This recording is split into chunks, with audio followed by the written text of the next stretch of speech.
तो chapter number 3 जो है, लास्ट टाइम मैंने आपको इसका इंट्रोडक्शन पूरा समझाया था। इसका जो मैंने नाम बताया था काइनेमेटिक्स ऑफ लीनियर मोशन। तो काइनेमेटिक्स की मैंने पूरे आपको एक डेफिनेशन बताई थी, ठीक है ना।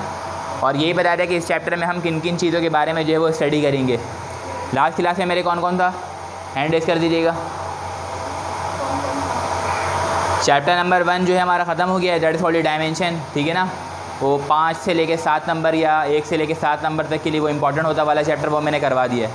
तो जिसको वाला चैप्टर पढ़ना है तो मेरे चैनल पे जाके वो उन चीज़ों को देख सकता है, और उसके बाद अगर वहाँ पे कोई चीज़ समझ में नहीं आएगी तो फिर मुझसे यहाँ पे डिस्कस कर सकता है। डायरेक्ट आके मुझसे ये नहीं बोलेगा कि सर ये पढ़ाना स्टार्ट कर दीजिए दोबारा से, ठीक है ना। ये हम लोग काम करते थे पहले, जब हम लोग रमज़ान से पहले सेशन स्टार्ट करते थे ना, तो ये काम होता था कि बाद में बच्चे आ रहे हैं उनको भी समझा दे रहे हैं। अब एक चीज़ आपके पास मौजूद है तो आप वहाँ से देख लें, फिर अगर आपको नहीं समझ में आएगी तो फिर आप मुझसे आकर के जिस तरीके से पूछना होगा पूछ लीजिएगा। तो यहाँ चैप्टर नंबर 3 स्टार्ट हो रहा है, that is called the motion. तो चैप्टर का नाम जो रखा गया वो क्या रखा गया है, हरकत, है ना। एक मुहावरा है, हरकत में बरकत है। तो इस चैप्टर के साइड में कहीं भी स्लोगन नहीं दिया हुआ है, एंड में हर बुक के पीछे कुछ ना कुछ लिखा हुआ होता है ना, क्यूट्स लिखे हुए होते हैं,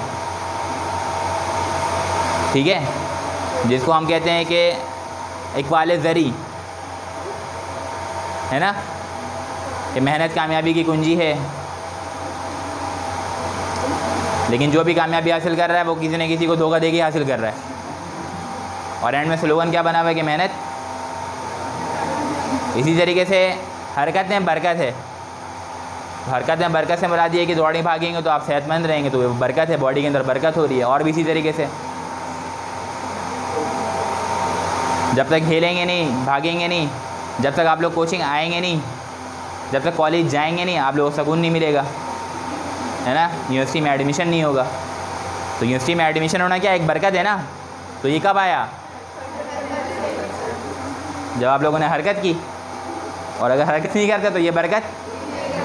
तो जो लोग आज डॉक्टर और इंजीनियर बनकर आला ओहदे पे जो फायद हैं, उन्होंने पहले क्या किया होगा, कुछ ना कुछ, तो उनको क्या मिल गया उसके नतीजे में। तो अभी आप लोग भी वही काम कर रहे हैं। तो इस चैप्टर को स्टार्ट कर रहे हैं। जो हमारा फर्स्ट काम है ना, वो क्या लिखा हुआ है, मोशन। ये बातें बहुत ही आसान हैं और आप बहुत पहले से इसको पढ़ते हुए आ रहे हैं। अगर कोई भी आपसे बोलेगा ना कि भाई एक चीज़ मोशन में है, तो आपके दिमाग में आएगा वो एक जगह से दूसरी जगह जा रही होगी, वो एक जगह खड़ी हुई। अगर मैं यूँ करके खड़ा हुआ हूँ, ठीक है ना, आपके सामने, और मैंने बोला कि भाई मैं मोशन में हूँ, तो आपका दिमागी संतुलन जो है वो थोड़ा सा ख़राब हो जाएगा कि सर तो रेस्ट की हालत में और बोल रहे हैं मोशन में। पहले तो थोड़ा बहुत आप हिचकिचाएंगे, सर बोल रहे तो कोई ना कोई लॉजिक होगा, है ना।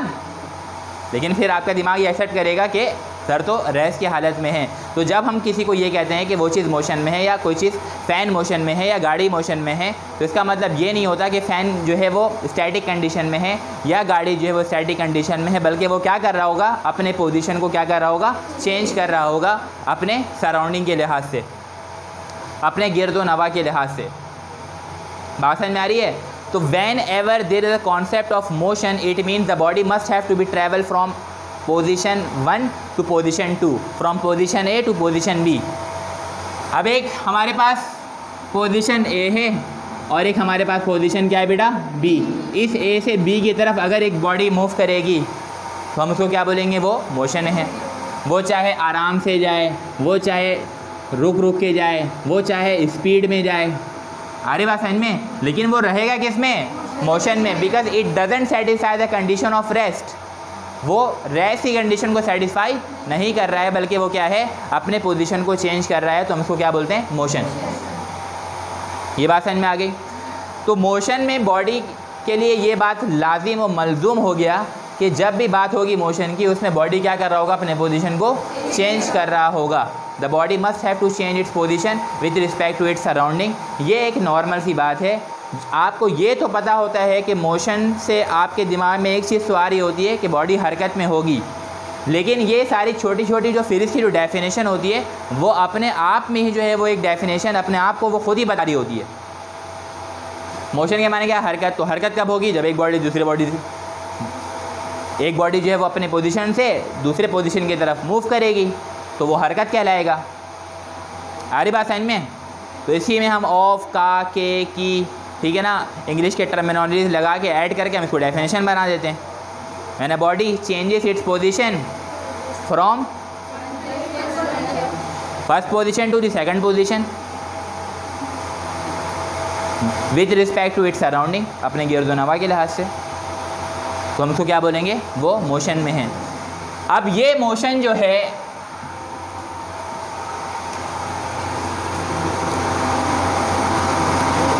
जिसकी एग्जाम्पल हो सकती है motion of the car, motion of the fan, motion of the moving bicycle, motion of the aeroplane, ये सारे क्या हैं? मोशन में। इसी तरीके से मोशन ऑफ द प्लैनेट्स भी हैं, मोशन ऑफ द गैलेक्सीज भी हैं, मोशन ऑफ द अर्थ भी है, रोटेशन ऑफ द अर्थ भी है, ये सारे भी क्या है? मोशन में है। बात समझ में आ रही है नहीं?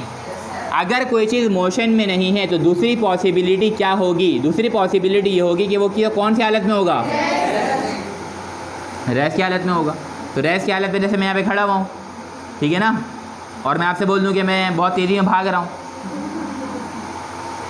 तो हंसी आएगी ना आप लोगों को।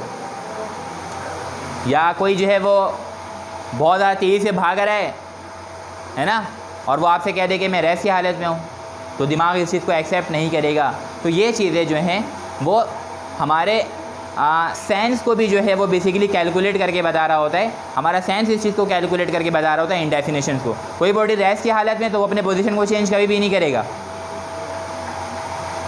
तो हम उसको क्या बोलेंगे कि भाई वो क्या है? रेस्ट की हालत में। Students in the classroom, books on the chair, ये सारे क्या हैं? ये मोबाइल फ़ोन का कवर यहाँ पे रखा हुआ है, क्या है ये? चूँकि अपने पोजीशन को चेंज नहीं कर रहा है, ठीक है ना। ये बात भी समझ में आ गई। तो एक मोशन समझ में आ गया और एक रेस्ट भी समझ में आ गया। तो मोशन की डेफिनेशन क्या है? मोशन की डेफिनेशन क्या आई?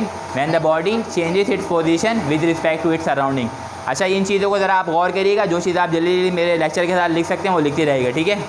मैं एक डेफिनेशन को तकरीबन 10 से 12 मरतबा बोल देता हूँ पढ़ाते हुए, ठीक है ना। When the body changes its position with respect to its surrounding is called motion.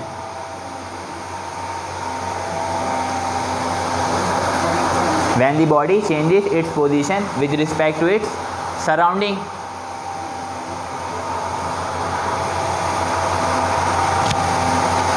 is called motion। Example मैंने बता दिया, आपके दिमाग में है, अगर आप चाहें तो लिख लें, आप नहीं ना चाहें तो ना लिखें। फिर उसके बाद रेस्ट हमने पढ़ा है ना, तो रेस्ट में क्या लिख देंगे? When the body doesn't change its position with respect to its surrounding। ये सारी सिंपल सी बातें। When the body doesn't change its position with respect to its surrounding is called rest। Example भी मैंने आपको इसकी बता दी है।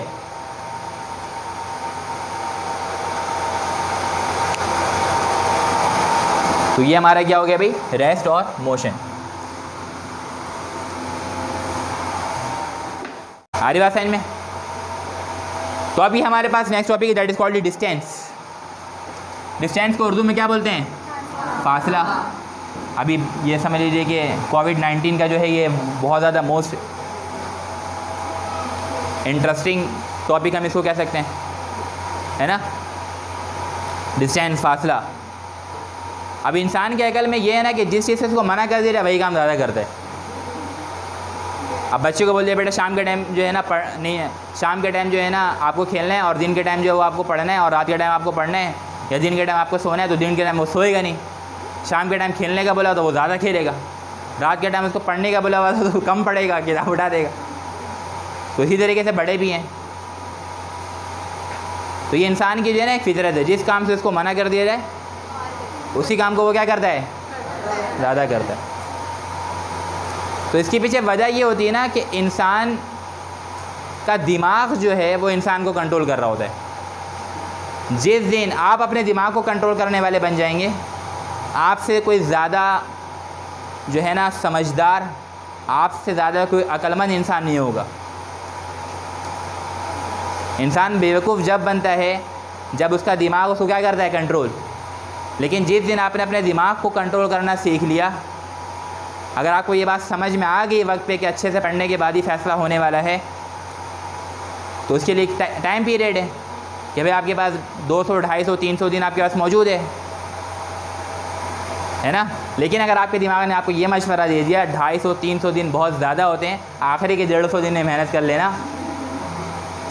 आप उस पर भी अमल कर लेंगे कि आखिरी के 150 दिन में चलो सही है, दिमाग कह रहा है आखिरी के 150 दिन में करेंगे, आखिरी के 150 दिन आ गए, अब दिमाग दोबारा आपको समझाएगा 150 दिन है और 5 सब्जेक्ट 6 सब्जेक्ट है, हंस के हो जाएगा,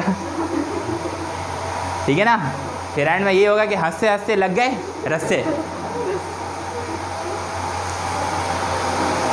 डिस्टेंस, फासला, इसको किससे इंडिकेट करवाते हैं? इसका फॉर्मूला क्या होता है? S = टू,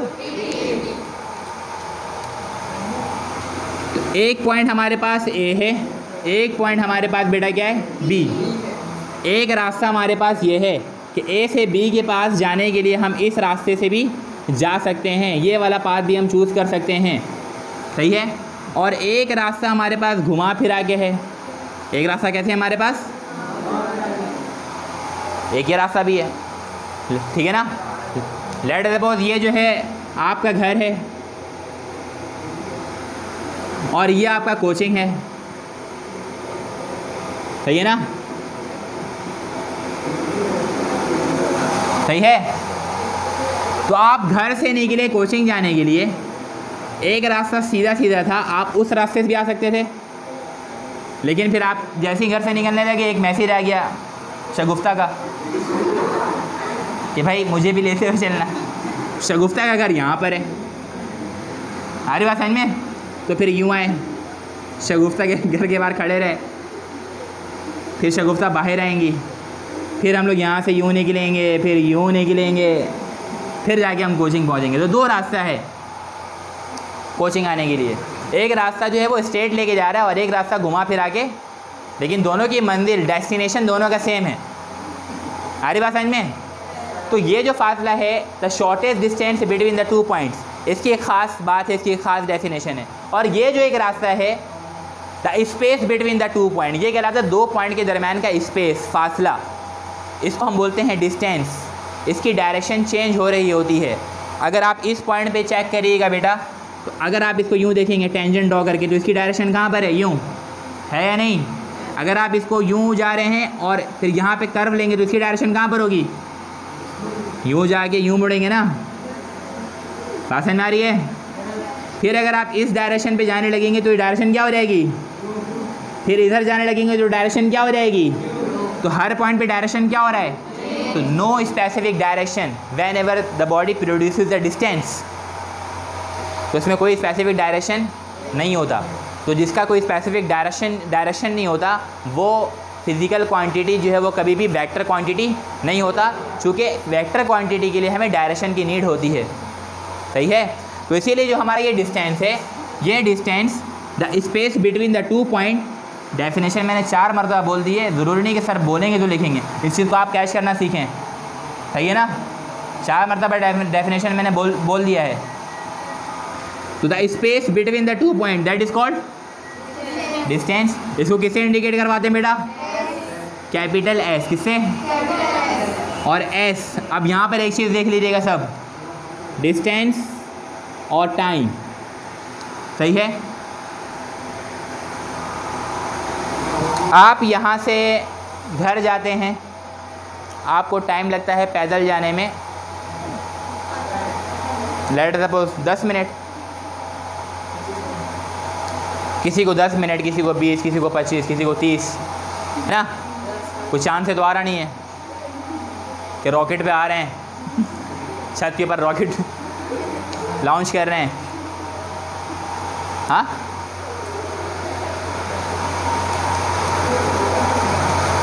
तो आप यहाँ से घर जाते हैं और पैदल जाते हैं, आपको टाइम लग रहा है 10 मिनट का। कैसे जा रहे हैं बेटा? W11 से। पैदल के माने क्या? 2 पैर होते हैं ना, तो उसको क्या बोलते हैं? W। तो आपको टाइम कितना लगा? 10 मिनट। अगले दिन आप घर से कोई आ जाता है लेने के लिए, या बाइक पर आते हैं, तो आपको बाइक में वही फासला ट्रैवल करने में सपोज 2 मिनट लगा, क्या लगा, या 10 या 5 मिनट लगा। पहले कितना लग रहा था, अब कितना लग रहा है। दोनों चीज़ों में एक चीज़ कांस्टेंट आ रही है। पहले आपकी स्पीड कम थी, अब आपकी स्पीड, ऐसे ही हुआ ना। जब पहले दिन गए तो स्पीड कम थी, पैदल चलते हुए गोली की स्पीड से तो निकलेंगे नहीं, या भागते हुए तो जाएंगे नहीं। तो जितना गाय भागती है लोग उसको नहीं देखते, उतना आप लोगों को देखेंगे कि इसको क्या हो गया अचानक से कॉपी किताब लेके। आ रही बात समझ में। और दूसरे दिन जब आप बाइक से जाएंगे तो बाइक से जाने में आपकी स्पीड क्या होगी, ज़्यादा होगी। तो जब भी डिस्टेंस और टाइम का रिलेशन आता है, डिस्टेंस और टाइम ये क्या होता है आपस में, डिस्टेंस ज़्यादा तो टाइम क्या लगेगा, डिस्टेंस कम तो टाइम। एक बच्चा गली कोने में रहता है, उसको घर जाने में टाइम कम लगेगा। एक बच्चा दुनिया के कोने में रहता है, उसको घर जाने में टाइम, आ रही बात समझ में। लेकिन दोनों के लिए एक चीज़ क्या रहेगी, कांस्टेंट, स्पीड। तो अगर हम क्या करते हैं, एस साइन ऑफ प्रोपोर्शनलिटी को ख़त्म करते क्या लगाते हैं, और किससे मल्टीप्लाई करवाते हैं बेटा, और ये वाला टी वैसे ही का। तो ये एस इज इक्वल टू इस कांस्टेंट की जगह क्या इस्तेमाल करेंगे, v, that is called small v। Small v is for speed. ये v आ गया और ये क्या आ गया, t। तो ये वाला जो formula S is equal to V T, यहाँ पे जो v आता है वो क्या आता है, due to the constant of proportionality. कि जब भी कोई चीज़ भागती है, चलती है, दौड़ती है, मोशन में आती है, तो उसकी स्पीड लाजमी है, लाजिम व मलूम है। स्पीड के बगैर कोई बॉडी मोशन नहीं करेगा, चाहे वो स्लो हो चाहे वो फास्ट हो, लेकिन speed is the constant term whenever there is a relation between the distance and time. It means the distance and time both are directly proportional to each other, but the one thing that is speed, it is called the constant of proportionality. बात समझ में आ गई है या नहीं समझ में आई। अगर हम डिस्टेंस की यूनिट देखें बेटा, डिस्टेंस इसकी यूनिट क्या होती है, ये देखो भाई, स्पीड की जगह क्या आएगा, मीटर पर, और ये वाले टाइम की जगह क्या आएगा, सेकंड सेकंड। क्या बचा, तो डिस्टेंस की यूनिट क्या आई, सही या नहीं, आगे बात समझ में, डिस्टेंस की बात समझ में आ गई। स्केलर क्वांटिटी है ये, इसकी यूनिट मीटर पर सेकंड है, इसकी कोई डायरेक्शन नहीं होती है, ये 2 पॉइंट के दरम्यान का स्पेस होता है। यहाँ तक हो गया काम, यूनिट लिख लिया, फार्मूला लिख लिया, सही है। ये स्केलर क्वांटिटी ये भी मेंशन कर दिया। अब नेक्स्ट जो हमारी बारी वो किसकी है,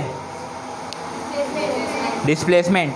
तो डिस्प्लेसमेंट में जो बात है वो इसी डायग्राम के मुताबिक कि 2 पॉइंट के दरम्यान का करीब तरीन वाला फासला, शॉर्टेस्ट, वो क्या कहलाता है। तो अब इसको ज़रा देखिएगा, यहाँ से यहाँ तक का फासला क्या है बेटा, क्या है, ए से बी तक का फासला क्या है, शॉर्टेस्ट डिस्टेंस क्या है, डिस्प्लेसमेंट है। तो डिस्प्लेसमेंट को किससे इंडिकेट करवाते हैं, चूँकि इसकी डायरेक्शन हर पॉइंट पे क्या है बेटा, अगर इधर ईस्ट है तो ये ईस्ट के जाने भी मूव करेगा, है ना। ये हो गया ईस्ट, क्या हो गया, ये सीधा से खाना खाते हैं ना, बिरयानी। तो ये क्या है, नॉर्थ का है ऊपर, तो ऊपर नॉर्थ हो गया। जूते का सोल नीचे है तो साउथ हो गया। घड़ी उल्टा हाथ में पहनते हैं टाइम देखने के लिए, जो कि मैंने नहीं पहनी हुई है, ठीक है ना। मोबाइल में जब सारी फैसिलिटी मौजूद है तो 10 किस्म में टेंशन पालने की क्या ज़रूरत है ना। तो अगर इसकी डायरेक्शन ईस्ट है तो ये जो हमारे पास डिस्प्लेसमेंट है इसका फार्मूला क्या है, S is equal to V into T. अब यहाँ पे जो वी है, ये जो डिस्प्लेसमेंट है, that is called the vector quantity. क्या है ये हमारे पास स्पीड, और ये क्या हो गया, इसकी यूनिट क्या होती है, डिस्प्लेसमेंट की यूनिट, और डिस्टेंस की यूनिट भी। ये वेक्टर क्वांटिटी और डिस्टेंस, डिस्टेंस के पास डायरेक्शन, डिस्प्लेसमेंट के पास डायरेक्शन। बात समझ में आ गई यहाँ तक। अच्छा,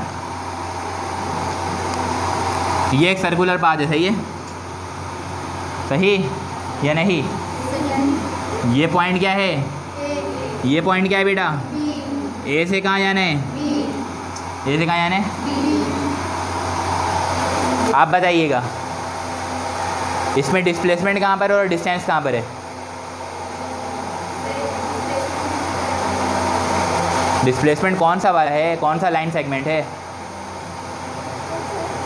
मतलब डिस्प्लेसमेंट एक डेफिनेशन बताई ना मैंने, और मैंने एक डिस्टेंस बताया। तो इसमें आपको ये बताना है एक ये फासला हमारे पास है और एक ये वाला है, तो कौन सा वाला डिस्प्लेसमेंट और कौन सा वाला डिस्टेंस है? तो ए से बी तो ये भी है, ए से बी तो ये भी है, दोनों ही है। स्ट्रेट लाइन क्या है? डिस्प्लेसमेंट है ये, ठीक है। और ये क्या है? डिस्टेंस। बात समझ में आ गई? ये क्या कहलाता है? Semi circle. इस सर्किल का सरकमफेरेंस कितना होता है बेटा? 2 पाई। अगर ये हाफ सर्किल कंसिडर करेंगे तो इस वाले पॉइंट का, इस वाले रीजन का अपर पोर्शन का जो सरकमफेरेंस होगा वो कितना होगा? पाई होगा या नहीं? फिर दूसरा वाला भी, ये भी कितना होगा? तो पाई आर प्लस पाई आर कितना होगा बेटा? सही है या नहीं है? मिटा दें? ये सब मिटा सकते हैं, कीड़ा मकोड़ा।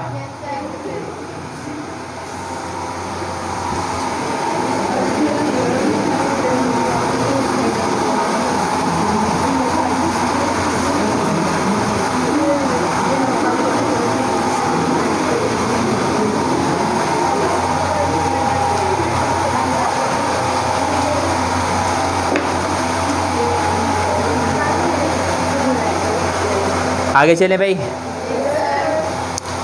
डिस्प्लेसमेंट के बाद हमारे पास नेक्स्ट चीज़ जो है that is called speed. Speed क्या होता है? इसको हम किससे इंडिकेट करवाते हैं बेटा? स्मॉल वी से। किससे इंडिकेट करवाते हैं? स्मॉल वी क्या है? Scalar quantity. और ये क्या होता है? S upon T, distance upon. तो ये क्या बना? डिस्टेंस। ऊपर आ गया डिस्टेंस, ऊपर क्या आ गया? नीचे क्या आ गया बेटा?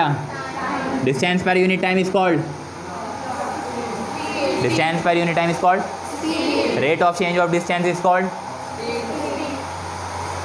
Rate of change of distance is called.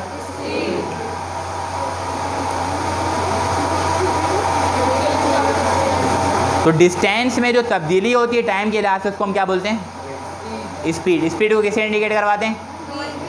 Small we. इसकी यूनिट क्या है? डिस्टेंस। डिस्टेंस की जगह क्या आएगा? टाइम की जगह क्या आएगा बेटा? तो क्या बना? मीटर पर। ये किसकी यूनिट है?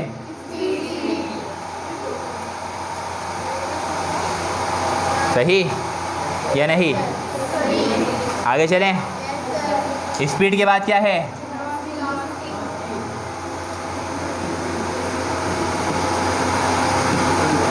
क्या लिखा हुआ ये? वेलोसिटी। क्या लिखा हुआ ये? वी। किसे इंडिकेट करवाते हैं? डेफिनेशन क्या है? ऊपर क्या है? डिस्प्लेसमेंट। नीचे क्या है? तो जो चीज़ नज़र आ रही है वही लिख रहा हूँ मैं। यहाँ पे क्या रहेगा? और नीचे क्या रहेगा? तो ये क्या बना? Displacement per unit. तो हम इसको क्या बोल सकते हैं? Rate of change of displacement. इसको हम क्या बोलेंगे? डेफिनेशन लिखते जा रहे हैं ना साथ साथ। ये क्या कहलाएगा? वेलोसिटी। अच्छा, इसको मैं यही बोल सकता हूँ कि speed in a given direction. कि अगर स्पीड को क्या मिल जाए? देखो ये स्पीड है भाई, इसके ऊपर मैंने क्या लगा दिया? तो क्या बन गई है? तो अगर स्पीड को क्या मिल जाए तो वो क्या बन जाएगा? हमारी बात समझ में? आप ज़िग-ज़ैग डायरेक्शन में भागेंगे ना तो आपकी वो जो स्पीड है या जो आपका चेंज ऑफ मोशन है वो स्पीड ही कंसीडर होगा, वो वेलोसिटी कंसीडर नहीं होगा, क्योंकि आप ज़िग-ज़ैग पाथ में डायरेक्शन में भाग रहे हैं। लेकिन अगर आप कहीं पे खड़े हुए हैं और आपके सामने कोई फ्रिज है या अलमारी है या कबर्ड है, हमारी बात समझ में, या सामने कोई रूम है और आपसे किसी ने कहा कि बेटा अलमारी की तरफ जाओ, रूम की तरफ जाओ, फ्रिज की तरफ जाओ, तो आपको क्या मिल रहा है, एक डायरेक्शन मिल रहा है। तो speed in a given direction, speed जो एक ख़ास डायरेक्शन में होगी वो क्या बन जाएगी, वेलोसिटी बन जाएगी। क्या बन जाएगी, तो speed in a given direction is known as, और rate of change of displacement is known as, indicated by capital formula, unit, scalar या वेक्टर। आगे चलें, मिटा दूँ ये सब। आप उनकी सिस्टर हैं, क्या नाम था उनका, कुलसुम की, कुलसुम रियाज, कुलसुम शकील, मिटा दें।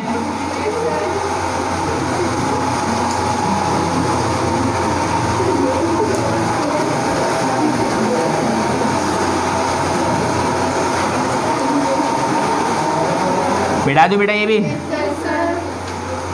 टाइम कितना बाकी रह गया है, 15 मिनट। जब 5 मिनट बाकी रहे ना तो बताइएगा, सही है। इसके बाद एक है टर्म हमारे पास यूनिफॉर्म। क्या लिखा भाई है, अब इसको ज़रा बहुत अच्छे तरीके से आप लोग जहन नशी कर लीजिएगा। डेफिनेशन हर बच्चे को याद होगी, हो सकता है, ठीक है ना। मैं आपसे पूछूंगा तो आप लोग बताना स्टार्ट कर देंगे कि when the body covers equal displacement in equal interval of time, when the graph between the displacement and time is constant, और the ratio between the displacement and time is constant. तो ये 3 definition जो है वो uniform velocity की है।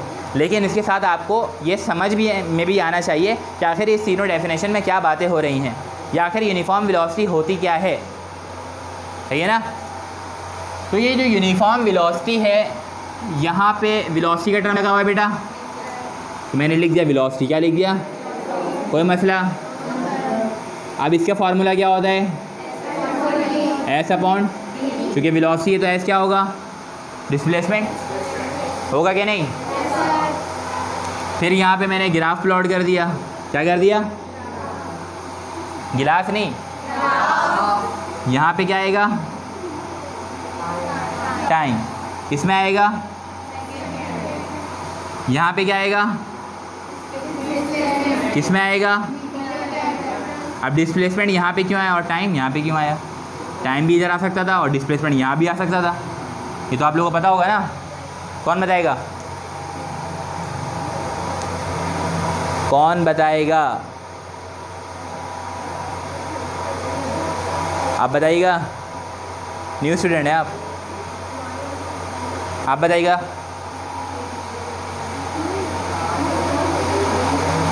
हाँ बेटा, कौन बताएगा,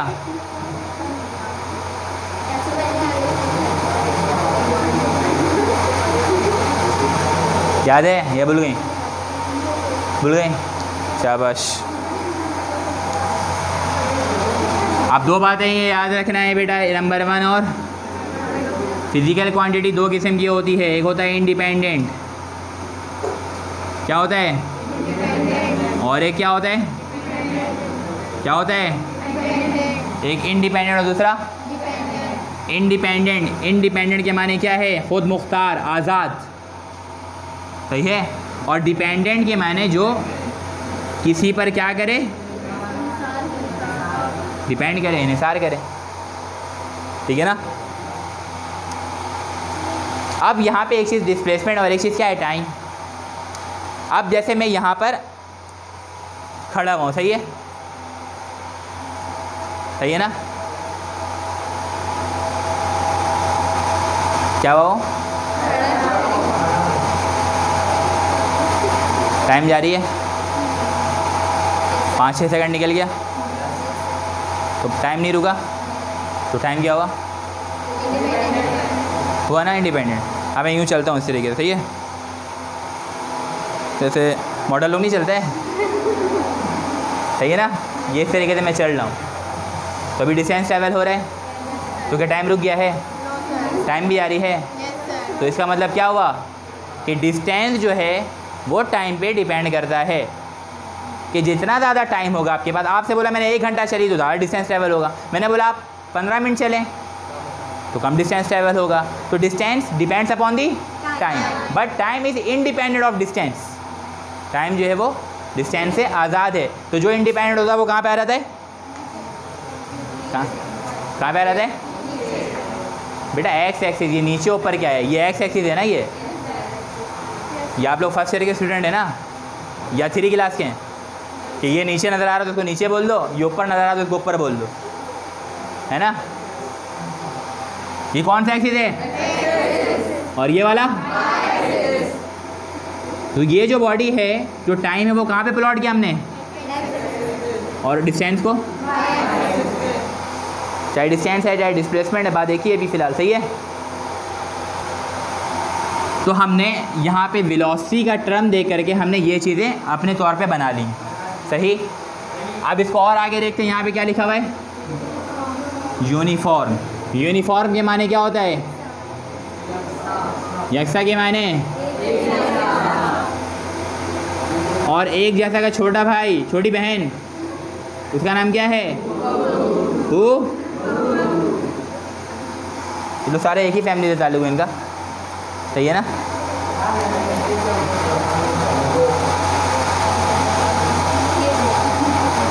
तो यूनिफॉर्म वेलोसिटी जो है, ये एक डेफिनेशन अपने आप में खुद ही यहाँ पर मौजूद है। अब किस तरीके से इसको हम देखेंगे। यूनिफॉर्म के माने हो गया यकसा, एक जैसा। एक जैसा मतलब एक से कोई ज़्यादा चीज़ मौजूद है, तो वो क्या है, एक डिस्प्लेसमेंट और एक टाइम, तो एक से ज़्यादा हो गया, हुआ है नहीं। उसके बाद वेलोसिटी, तो वेलोसिटी चूँकि खुद क्या होता है, rate of change of displacement, तो एक एस और दूसरा क्या हो गया, टी। यही चीज़ यूनिफॉर्म एसेलेरेशन भी होता है। तो यूनिफॉर्म के माने के तो क्या होगा, एक जैसा, लेकिन एसेलेरेशन होता है क्या, rate of change of velocity. तो यहाँ पे एस अपॉन टी की जगह क्या आता, वी अपॉन टी, लेकिन यहाँ पे यूनिफॉर्म वेलोसिटी है तो वेलोसिटी की जगह क्या आएगा, एस अपॉन, सही है। तो एक डेफिनेशन आप पढ़ते हैं कि when the body covers equal displacement in equal interval of time, कि जब body equal interval of time में, इक्वल वक्त में, सही है ना, वो क्या करेगा, इक्वल फासला ट्रैवल करेगा, तो हम उसको क्या बोलेंगे, यूनिफॉर्म वेलोसिटी। तो यहाँ पे जो लगा हुआ ना यूनिफॉर्म, तो यूनिफॉर्म के माने यही है कि जितना डिस्प्लेसमेंट है उसी के हिसाब से क्या होगा, टाइम, वेरिएशन नहीं होगा। तो इसी को हम क्या बोलते हैं, यूनिफॉर्म। बच्चे स्कूल में जाते हैं ना, तो बोलते हैं बच्चों को क्या बोला जाए, यूनिफॉर्म पहन के आना है। शादी में कभी कोई नहीं बोला कि कार्ड में लिखा हुआ है कि please wear the uniform before coming to hall, वरना आपको खाना नहीं दिया जाएगा, और टाई लाजमी लगाना है स्कूल वाला मोनोग्राम के साथ। ऐसा हुआ है कभी? तो यूनिफॉर्म के माने क्या होता है, यकसा, एक जैसा। तो अब यहाँ पे क्या है, ये हमारे पास ओरिजिन पॉइंट है बेटा।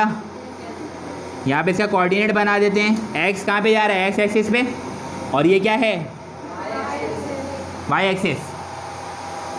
एक्स और फर्स्ट कर लेते हैं कि यहाँ पे 2 सेकंड है, यहाँ पे इक्वल डिस्टेंस पे 4 सेकंड आ गया, यहाँ पे क्या आ गया, यहाँ पे क्या आ गया बेटा, और यहाँ पे क्या रहेगा, 10। किसी को मसला, आगे चलें। इसी तरीके से डिस्प्लेसमेंट, पहले 2 सेकंड में 5 मीटर, सही।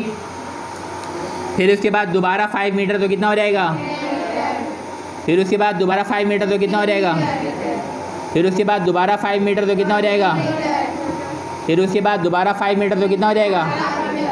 किसी को मसला है तो बता दीजिए, कोई मसला नहीं है।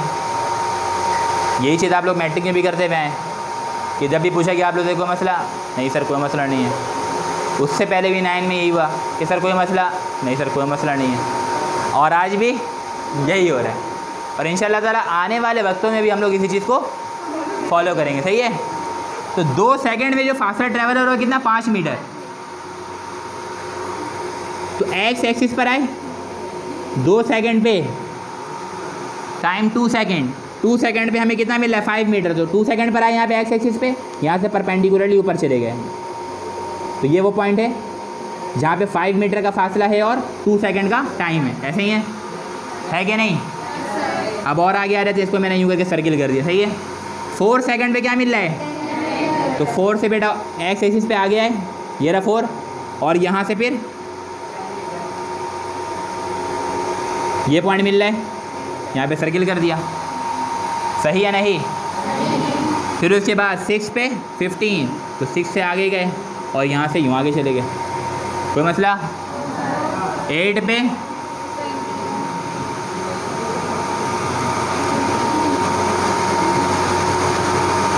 तो यहाँ पे 8 पे ये ड्रॉ कर दिया हमने। फिर उसके बाद 10 पे तो ये 25 और ये आपका सही है। यहाँ पे भी अभी हमने क्या कर दिया, एक सर्किल ड्रॉ कर दिया, सही है।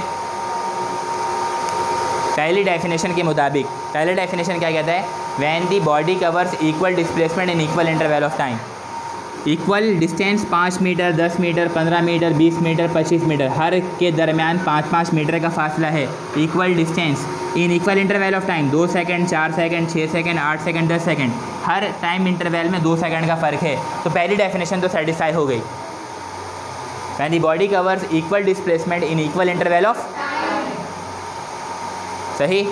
दूसरी डेफिनेशन जो आती है वो ये कहा जाता है कि when the ratio between the displacement and time is constant. क्या कहा जाता है? Displacement and time is. अब इस चीज़ को ज़रा हम लोग देखते हैं कि रेशो आखिर कैसे कांस्टेंट हो रहा है। रेशो के माने होता है किसी भी दो फिज़िकल क्वांटिटी को डिवाइड करवाना। ऊपर डिस्टेंस है, नीचे टाइम है, तो डिस्टेंस एक फ़िज़िकल क्वांटिटी है, टाइम एक फ़िज़िकल क्वांटिटी है। डिस्टेंस को जब आप टाइम से डिवाइड करवाएंगे तो क्या आएगा कि रेशो आएगा। तो रेशो कांस्टेंट आना तो मतलब हर पॉइंट पे रीडिंग क्या आनी चाहिए, सेम। तो अगर रीडिंग सेम आएगी तो हम क्या बोल देंगे भाई कि रेशो क्या है, कांस्टेंट है। तो इस चीज़ को ज़रा चेक करते हैं कि रेशो कांस्टेंट है कि नहीं, सही है ना।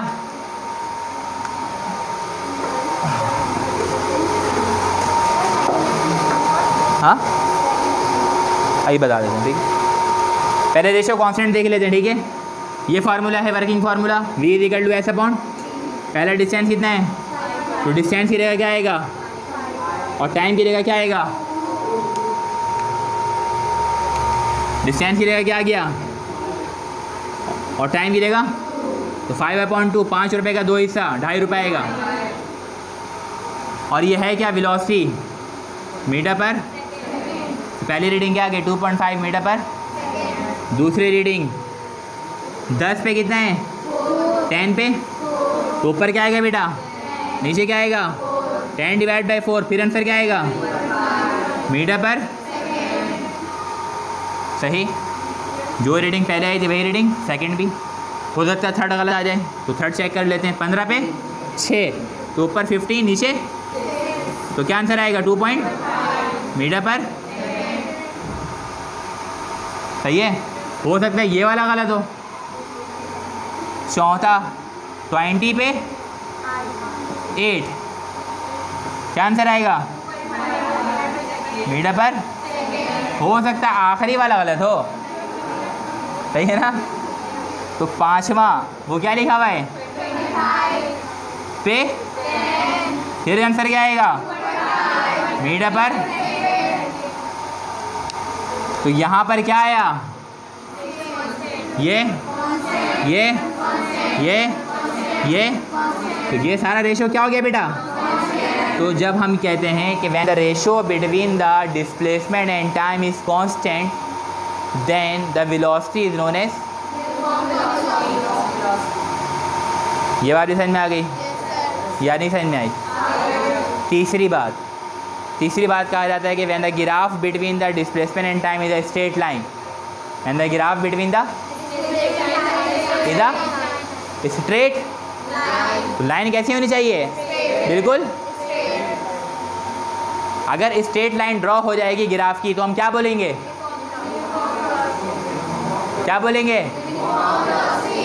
तो दोबारा चेक कर लेते हैं इसको, ठीक है। यहाँ से रखा, ये पॉइंट क्या कहलाता है बेटा, ओरिजिन पे x की भी वैल्यू कितनी होती है, y की भी वैल्यू कितनी होती है। जहाँ से हमारा x और y एक्सिस स्टार्ट हो रहा होता है उस पॉइंट का नाम होता है क्या, ओरिजिन। चूँकि यहाँ पे ना तो बॉडी x पे आगे बढ़ी है ना तो एक्स का डिस्टेंस कितना है, वाई का डिस्टेंस भी कितना है, तो एक्स भी वाई भी। अब मैं यहाँ पर आ गया तो एक्स कितना है और वाई कितना है, तो इसका कोऑर्डिनेट बनेगा 2 और 5। एक चीज़ क्या होती है हमारे पास, कोऑर्डिनेट। क्या होती है, क्या होती है, कोऑर्डी। इसके माने क्या होता है, एक्स और इसमें से x जो है उसका नाम होता है एब्सीसा। क्या नाम होता है बेटा, मैथमेटिक्स टर्मिनोलॉजी में क्या नाम होता है। और यहाँ पे जो y है इसका नाम क्या होता है, ऑर्डिनेट। क्या नाम होता है, When abscissa and ordinate combine together, then there is formation of coordinate। भूल जाएगा ना ये भी, गलती से याद तो नहीं रखिएगा ना ये सब, हैं रखिएगा। ये बात आप लोग पहले ही बोलते थे 3 साल पहले, जब भी टीचर बोलता था आप लोग से ऐसे कि बेटा भूल तो नहीं जाएगा, तो आप लोग क्या बोलते थे, नहीं सर याद रखेंगे। और अभी भी वही कह रहे हैं आप लोग, है ना। ज़माने और सदी के इस बदल में हम नहीं बदले। तो अब यहाँ से ये स्टार्ट हो रहा है ओरिजिन से, तो हम सारे पॉइंट वाले को मिलाते हुए चले आएंगे। तो यहाँ से मैं यूँ जा रहा हूँ, ठीक है, ये स्ट्रेट लाइन ड्रॉ हो गया। लाइन कैसी है ये, तो ये क्या शो कर रही है, यूनिफॉर्म वेलोसिटी है। बात क्लियर हो गई, तीनों डेफिनेशन साइन में आ गई। तो पहले डेफिनेशन के मुताबिक when the body covers equal displacement in equal interval of time. Second के मुताबिक when the ratio between the displacement and time is constant. And third definition के मुताबिक when the graph between the displacement and time is a straight line, then all the 3 condition satisfy the condition of uniform velocity. बात समझ में आ गई सबको। Time कितना बाकी है।